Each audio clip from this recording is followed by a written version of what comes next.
قرآن پاک میں اللہ تعالیٰ فرماتے ہیں، مجھ سے دعا کرو میں قبول کروں گا۔ یہ وعدہ ہے اس خالق کا جو ہر چیز پر قادر ہے۔ السلام علیکم۔ دعا ایک ایسا روحانی عمل ہے جس کے ذریعے انسان اپنے رب سے ہم کلام ہوتا ہے۔ یہ ایک مقدس تعلق ہے جو بندے اور اللہ تعالیٰ کے درمیان قائم ہوتا ہے۔ دعا صرف مانگنے کا نام ہی نہیں بلکہ یہ ایک بندے کے عاجزی، امید اور ایمان کی علامت بھی ہے۔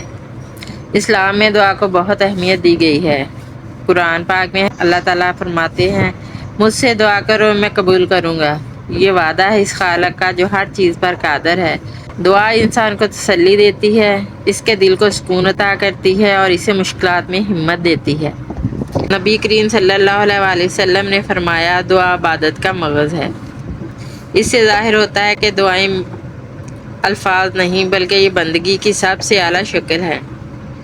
انسان جب دل سے دعا کرتا ہے تو وہ اپنے رب کے سامنے جھک جاتا ہے، وہ اپنی کمزوری کا اعتراف کرتا ہے۔ دعا کی قبولیت کے لیے دل کا خلوص، یقین اور صبر بہت ضروری ہے۔ بعض اوقات دعائیں قبول نہیں ہوتی، لیکن ہمیں یقین رکھنا چاہیے کہ اللہ تعالیٰ بہتر جانتے ہیں کہ کب اور کیا دینا ہے۔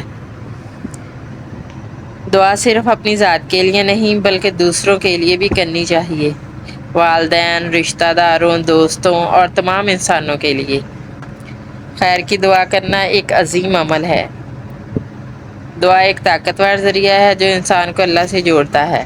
یہ نہ صرف ہماری روحانی حالت کو بہتر بناتی ہے بلکہ یہ ہماری دنیاوی اور آخری زندگی میں بھی خیر و برکت لاتی ہے۔ ہمیں چاہیے کہ ہر حال میں خوشی ہو یا غم اللہ تعالیٰ سے دعا کرتے رہیں۔ ہمیں چاہیے کہ ہر حال میں خوشی ہو یا غم اللہ تعالیٰ سے دعا کرتے رہیں۔ اے میرے پروردگار، مجھے، میرے والدین کو اور تمام ایمان والوں کو بخش دے۔ جس دن حساب کا وقت قائم ہوگا، اے اللہ میرے دل کو ہدایت دے، میرے اعمال کو درست فرما، میرے گناہوں کو معاف فرما، مجھے دنیا و آخرت کی بھلائیاں عطا فرما، مجھے دنیا و آخرت کی بھلائیاں عطا فرما اور ہر شر سے میری حفاظت فرما اور ہر شر سے میری حفاظت فرما۔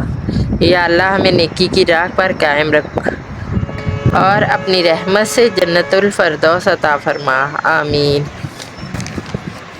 اگر آپ کو چیزیں سیکھنا اور مثبت انداز میں وقت گزارنا پسند ہے تو ہمارے چینل کو سبسکرائب کریں اور بیل آئیکن کو دبانا نہ بھولیں تاکہ آپ کوئی ویڈیو مس نہ کریں۔ آپ کے پیار اور حمایت کا انتظار رہے گا کیونکہ آپ کے پیار اور سپورٹ کے بغیر یہ سفر ممکن نہیں۔ اللہ تعالیٰ آپ سب کو ہمیشہ خوش رکھے۔